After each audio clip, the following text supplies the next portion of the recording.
We begin tonight with a new report from Amnesty International, and it's raising serious concerns about alleged human rights violations at the Paso Service Processing Center. Thank you for choosing KTSM 9 News at 10. I'm Andy Morgan. And I'm Monica Cortez. The 31-page document focuses on immigration policies in the El Paso sector, detailing reports of inhumane conditions, limited access to legal services, abuse by guards, and other disturbing details. KTSM 9 News reporter Oriana Botaro, she's been digging into this report all evening long. Oriana, what have you learned?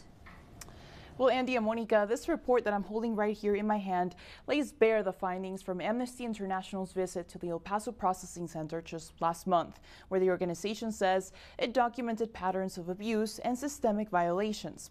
Now, we do want to warn you that some of the details that you're about to hear may be disturbing to some. An environment and system designed to dehumanize the population within. That's how Amnesty International describes conditions inside the El Paso Service Processing Center. The report details allegations of physical abuse, moldy and expired food, inadequate medical care, and little to no access to legal support. The organization says it interviewed more than a dozen detainees.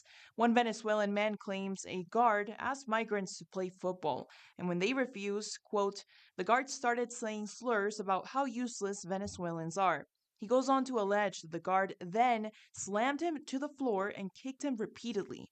KTSM reached out to the El Paso County Republican Party for comment on those claims. I want to see the video on that. It just does not sound like normal human behavior here in the U.S. The report also highlights the loss of legal support inside the facility after the local organization called Estrella del Paso, which used to provide Know Your Rights materials, lost its federal funding.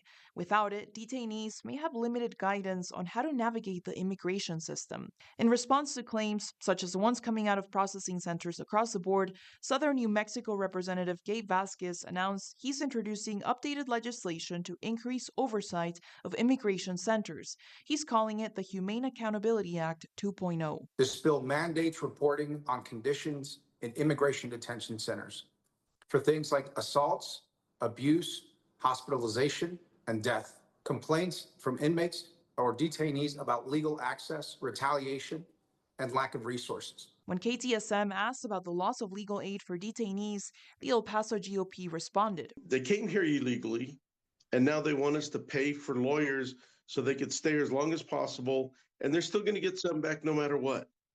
So why should the American taxpayer pay for all of that?